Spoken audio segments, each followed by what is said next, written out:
আসসালামু আলাইকুম বন্ধুরা, আলহামদুলিল্লাহ। আশা করি সবাই ভালো আছেন, যে যেখানে আছেন অনেকটা সুস্থ রয়েছেন, ভালো রয়েছেন। আপনারা দেখতে পাচ্ছেন আমি একটা লেচুর ভিডিও নিয়ে চলে আসলাম। বাজারে আসছে বিভিন্ন রকম ফল, তবে কম বেশি সকল ফলের মধ্যে রয়েছে ফরমালিন।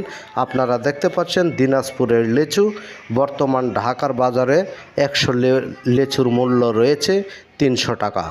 তাই আমরা লেচুটাকে বা যে কোনো ফল খাই 1 মিনিট আগে ভিজিয়ে রাখবো, তারপরে আমরা ফলটা খাবো। ততক্ষণে ফরমালিনটা মোটামুটি চলে যাবে, তখন আমরা খাবো। তাই আসেন নিজে সতর্ক থাকি, অন্যকে সতর্ক রাখি। লেচু খেয়ে কিন্তু 3 জন মারা গেছে,